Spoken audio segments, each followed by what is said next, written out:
my beautiful chocolatiers. Oh, wait, what time is it? Oh, it's 10:30. I should be quiet. Shh, it's 10:30 and now we gotta whisper. Okay, so my beautiful chocolatiers, long story short, the end. No. I love, oh my god, I can't breathe. Let me take this off. Don't wear belts. They're peen. Anyway, okay, so last year, 2020, COVID hit, which ruined the beautiful thing called performing arts, especially live theatre. Damn you, COVID, ruining all the fun stuff. And last year, I bought tickets to go see Charlie and the Chocolate Factory. I was so excited. I think it was like less than 2 weeks out from seeing the show performed live. I got an email saying it had to be cancelled due to lockdowns, which meant everything had to be cancelled, and I was one of those many people who were not only disappointed in having the show cancelled on her because she was so excited for it, but also the fact that I was also one of those people who did ask for a refund. And I know refunds are bad during COVID because you want to support businesses, but like that couple of $100, I kind of needed that. Anyway, back in May, it was announced that Charlie and Chocolate Factory was coming back, and I was like, yes, I'm buying tickets for it, I don't care. Found out that the date would be in September of this year, and I was like, sweet. So bought tickets back in May. It's September now. Sweet. I begged the heavens above that Queensland didn't go back into a lockdown. We did a few weeks before the concert was due. And I was like, please, dear God, please, if you love musical theatre, do not cancel on us again.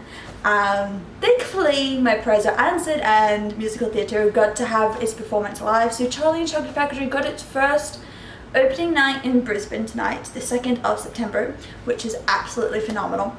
I was so filled with joy, not gonna lie. I was like, yes, the COVID lockdowns like us for a change, and we don't have to go into lockdowns, and it's gonna be uber sweet, and yes. Yeah. Anyway, so I bailed on class, which is annoying because it's my second last week of class, and I bailed on it, and my classmates were messaging me in the group chat going, yo, Laura, where you at? You're normally the first one here. And my lecturer was like, wait, what, Laura's not coming to class? What? It's not like I told you guys last week. Anyway, so I saw the performance. Okay, so it is opening night. It is also a preview night, which means there are things that can go wrong, and there's kinks to work out. Not those type of kinks, you naughty people. This is a children's show. But there is a few things, like sound issue. My problem was that there was a sound issue. Like the band was a lot higher than the singers. Like the singers were here and the band was up here, and you're like, yo, I'm trying to hear the performance, mate. I can't hear them. But I also think it's more for the fact that I was like here and the band was here. So like, you know, I'm already hearing over the band as is because I'm literally right on the nosebleed section of the band orchestra section. So, you know, there was a few faults in this show, but they managed to cover it up. And by a few faults, I mean like Willy Wonka's cane split in half. Well, not split in half, the top of it came loose. And so as he's performing, he's trying to make it seem like it's part of the act, which is perfect because it worked. Because I was like, yo, I'm believing that you're just tinkering with your cane. Not like that. But let me get to the beginning. So, yeah, let me breathe. So, the opening act, like we all know Rundle, we all know Charlie and Chocolate Factory, we all know how the story is going to go. But on stage, it's a different story. Like on screen, Gene Wilder's and Johnny Depp's version, you know, you can go crazy. It's a 2-hour movie. If you've got the budget, you've got the budget, you've got the A-list cast, you got all these people who are willing to push this story to its maximum, I guess, and then some. But on stage, you can't do that. So on stage, it was quite clever. They did kind of cut a few characters, like they didn't have Mr. Bucket, they didn't have the toothpaste scene. The toothpaste scene is from Johnny Depp's. Mr. Bucket, I'm pretty sure, is in both stories. I heard someone in sitting around me say that they did it true to the book rather than true to the movies, regardless of which version of the movie you watched. but the first act was quite basic, and I mean that nicely. Like, it's pretty much just introducing your characters, introducing the world of the chocolate factory, Charlie, the Bucket family. Oh, Gene Wilder's on TV. Sorry, I've got the TV playing, but it's on silent, and people are on a plane watching a Gene Wilder movie, which I'm guessing is Frankenstein. Could be wrong. I don't know. I'm not paying attention to this movie because I generally don't care. I'm talking about Charlie. So the opening act, the first thing when you hear the please put your phones away, it's actually the little kid who's playing Charlie. He's going, "Hi, I don't remember his name. Playing your Charlie Bucket tonight.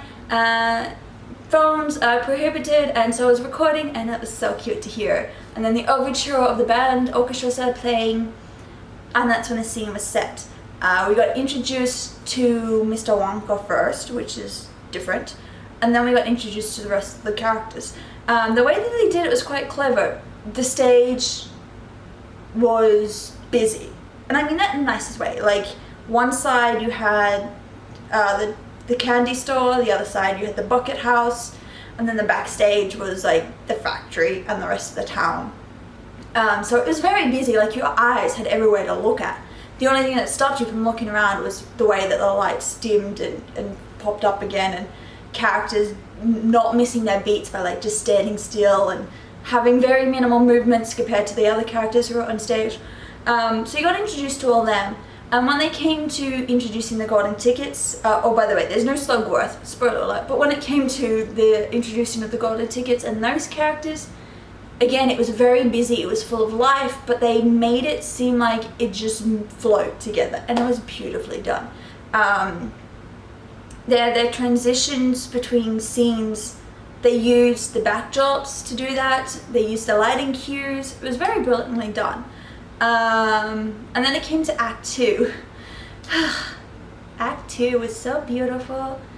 I think I died in my chair and came back to heaven. I'm not even gonna kid right there, man.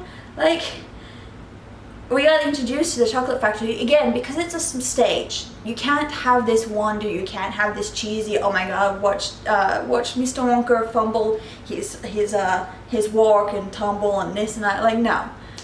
So they were quite clever on how they transitioned Mr. Wonka from the feeble old man that Charlie thinks he is to the Mr. Wonka that we all know and love.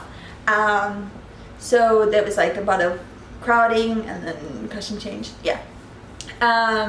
But the stage for this Act 2, which Act 2 is your chocolate factory, the first act is your introduction of characters, but Act 2 they use the backdrops. They took advantage of the backdrops. They took advantage of their lighting director, who seemed to have done a fantastic job. The special effects, whew. When they had to create the little scenes for the characters to die, they used a lot of the backstage elements. They used, like, all around the stage, they had like LED screens that popped up, and you could like the stage played with them with their effects coming down the sides, and then they had like special effects like little dolls and I've completely blanked. It's not like I just finished watching it.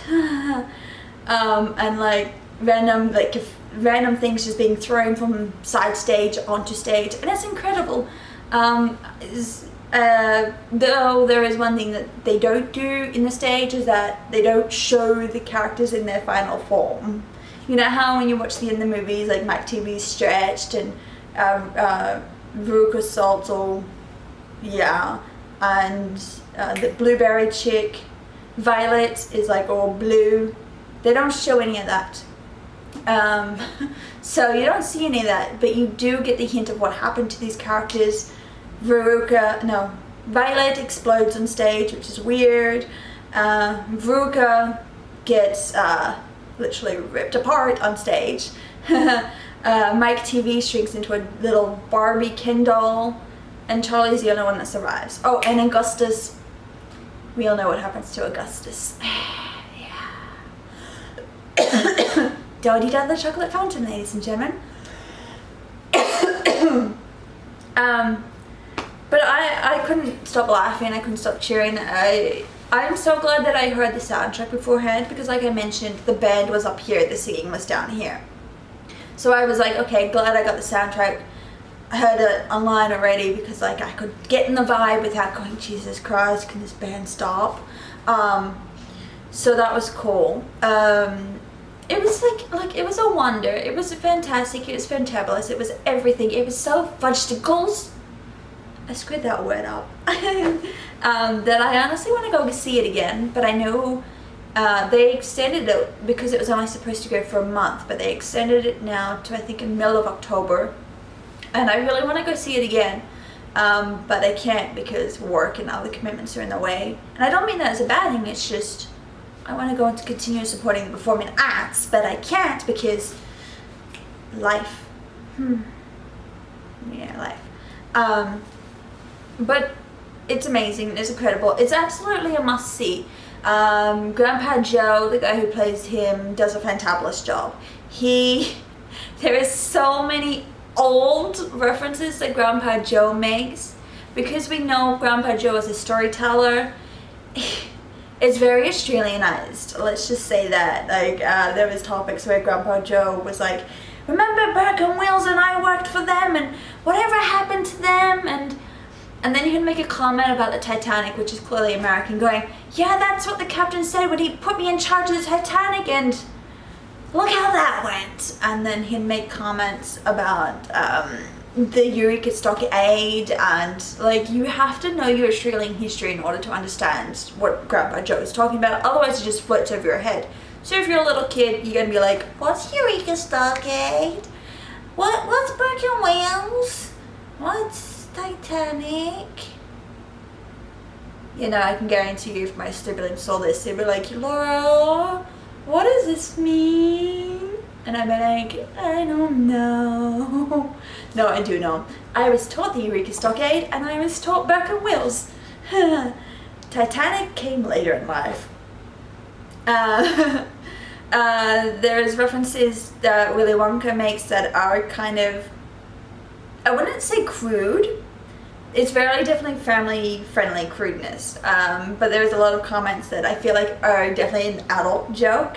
Like when the characters disappear, he makes jokes about their death, and obviously all the adults in the audience are laughing because kids. Whereas the kids are probably just like, I'm laughing because the adults next to me are laughing. To be honest though, I don't think I saw any kids in the audience. I'm not gonna lie. The people sitting next to me were like teenagers and adults, and then on this side was like seniors. Behind me was seniors and adults. Like, I don't think I saw anyone under the age of 18 at this performance. I think it also helps that it's a school night and the show didn't start until 7:30, and it didn't stop until about 10:30. So school night. Oh no, tomorrow's a public holiday. That's right. So it probably wouldn't have mattered. But you know, there's a lot of jokes that you just have to know your Australian history. It's not gonna work if you don't know your history. Even if you can just skim by and be like, yes, Burke and Wills. Yeah, I know those guys. They discovered Australia? No, they're the flora and fauna guys, aren't they? Yeah, I think. It's been years since I was taught Australian history, and turns out it's all wrong anyway. Yeah, because Australia sucks. I can say that because I'm yeah, I'm not even gonna say anything. don't, yeah. But no, it's fantastic. Like I said, the scenery is so busy, it's so chaotic that your eyes have so much to look at. My favorite part, besides Grandpa Joe, who I loved with all my heart, was the Oompa Loompas. Now, obviously in the movies, the Oompa Loompas are short people, which, you know, you can't laugh at. You can find humor in the way that they're being played. You can find humor in the way that they play off all the characters, but you can't find humor in their height, because that's wrong. Not gonna lie, I feel really insensitive saying this, but I found humor in their height. Because when the Oompa Loompas come on stage, they're grown-ass adults who have to be on their knees wearing these like puppeteer stuff and having their head poke out, having to control these puppets. And some scenes would have 2 people controlling the one puppet because of the dance movements, and you need to like quick change and everything, and you're just sitting there going, I need to pay attention to this, but it's also freaking hilarious. And then there'd be scenes where the Oompa Loompas would jump up on Willy Wonka's arms or shoulders, and you sit there and be like, these are going out and adults pretending they have to be in his arms. It's it's perfect. I love it.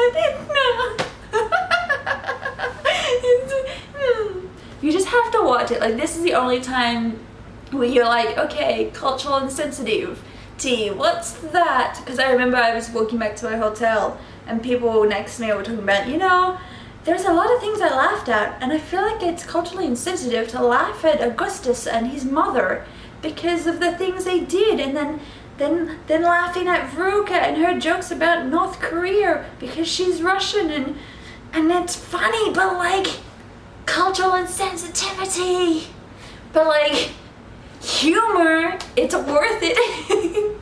I think like in this context it works, and it's brilliantly done. Goodie bags.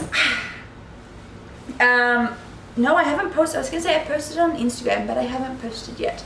I will once I finish making this video. So if you haven't already, go check my Instagram out. Just the link's in the bio, or I'll put something to, yes. But my, but I got a goodie bag. I bought stuff. Oddly enough, I didn't spend as much as I thought I would. Like, I went into this thinking I'm gonna buy the whole damn shop. I walked out spending like 130 bucks, which is not that bad considering I've done worse. Okay, so I'm gonna start with this. The first thing we got is, what the heck? Oh, confetti's coming out. Sorry, they had a confetti gun. Oh, I have to make sure that's all cleaned up before I leave.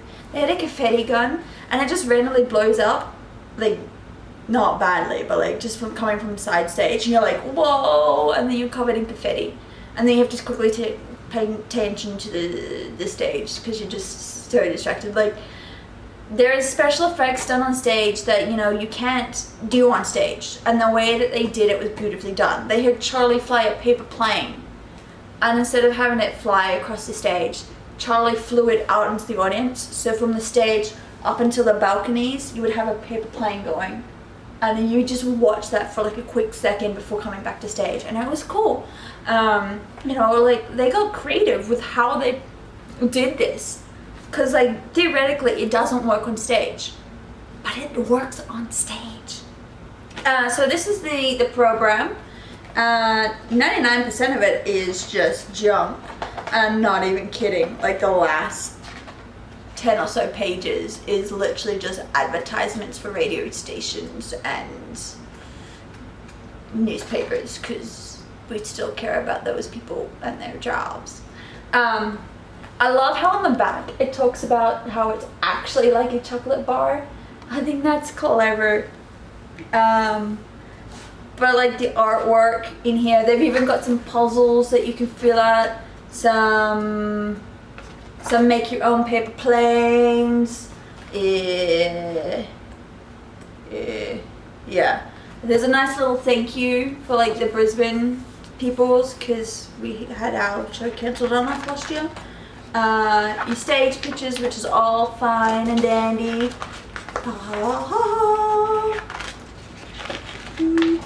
See, make your own paper plane.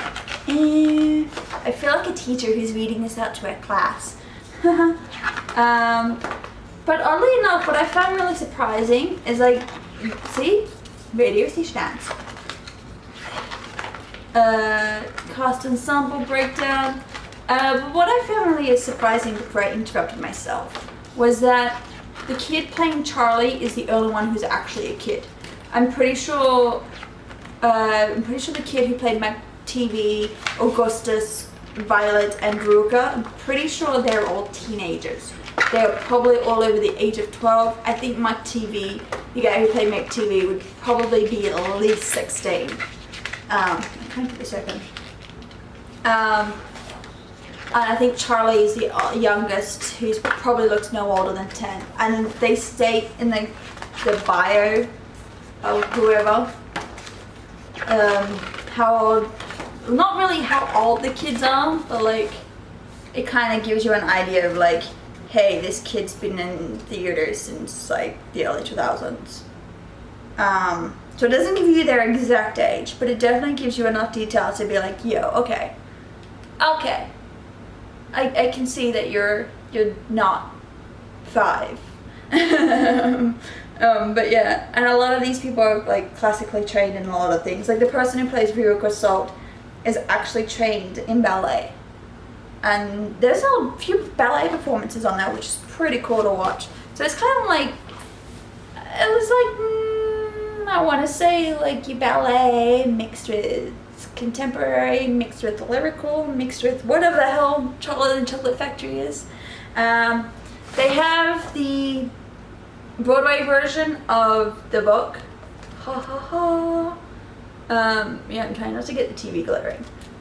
It's pretty much just the Roald Dahl book, but like the stage version of it. And it's got illustrations and all that fun stuff. I think I've lost my original copy of the book, which I'm not happy about.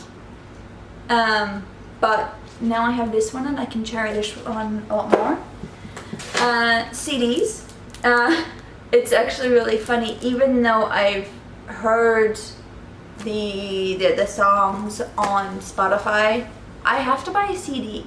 I'm one of those people who love hard copies and then leave them in the packaging until it's too late. So one of the merchandises I got is a shirt. I know it's a bit basic for my liking because I like things all over it, but it's the golden ticket shirt, and it's just got the spirit of life on the back of it. And this one's a men's. Oh, okay, confetti everywhere. I got it.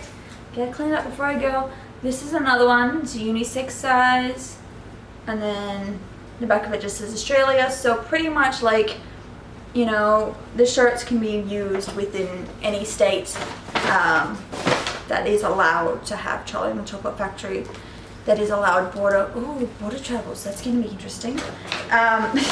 Yeah, because a lot of borders are shut at the present time. Yeah, so that's what I got. I absolutely love the show. Like I said, I really want to go see it again, but I can't because life has other plans. I think if you have the opportunity to go see Charlie and the Chocolate Factory live, go do it. Honestly, it's a blast. You will love it. It's fantastic. It's phenomenal. It's honestly mind-blowingly exciting that you sit there going, oh my god, like if I was a little kid and watching this for the first time, my mind would be even though I've read Charlie and Chocolate Factory a million times, even though I grew up with Roald Dahl books and various adaptations of his stories, watching this felt like I was watching it for the first time. Watching this felt like that I didn't know the story. Watching this, I remember the last couple of scenes of the stage version tonight, and I got very teary-eyed, and I was like, is Charlie getting in the press? Please tell me Charlie is he gonna get it? And like, even though I knew how the story was ending, I was like, is Charlie gonna be the new Mr. Wonka? Is Charlie? And like, I got all teary-eyed and was like, So, you know, you can be young at heart and still find joy in this, and it's absolutely fantastic. It's quite beautiful, even though it's opening night, preview night, whatever you want to call it. You know, I don't have a problem with this. I think it's absolutely fantastic, and I'm excited that we're able to have the chance to get performing arts back onto stage. Even if it's a slow trickle, it's definitely something to get us away from the slump that we've hit because of COVID. But you know, absolutely go see Charlie and Chocolate Factory if you get the opportunity. It is phenomenal live. Your heart is going to sing out with chocolate. You're going to laugh at probably the wrong things, but don't worry, there's going to be 100 or so other people in the room with you laughing at the same thing, and it's just going to make sense, and you just be like, God, forgive me for the sins I have committed tonight. Not even religious, and I just had to say that, didn't I? Yeah. Anyway, so my phone's on 5%. It's 11 o'clock in the morning and I have to get up early for my second last class of the, yeah. So I'm gonna go to bed. I have to get up early for class. How sad it goes. But honestly, all I can do is rave about this production and tell you how amazing it is and tell you that you need to go see it and tell you that your mind is going to be blown and that the young at heart are going to love it, and that it doesn't matter if you're an adult or a child, you're still going to find so much goddamn joy in this. You're going to get all teary-eyed, you're gonna feel like you're a part of the experience. You know, there are moments where the characters break the fourth wall and interact with the band. There are moments where it feels like the characters are interacting with you, even though there is that line between you and them. It still has that feel to it, so it's absolutely fantastic, phenomenal, everything in between. Just go see it. I know I've spent almost 30 minutes telling you to go see this play. I highly recommend it. Pretty sure anyone else who was in the theater with me is going to tell you the exact same thing. Though I do know that by the time I upload this video, it's probably going to be on to day 3. And it's probably going to be up to their like first matinee. But still, doesn't matter where you are in the world, if you get the opportunity to go see Charlie and Chocolate Factory, do it. Do it. You will regret it if you don't. And on that note, I'm going to go and go sleep. Good night.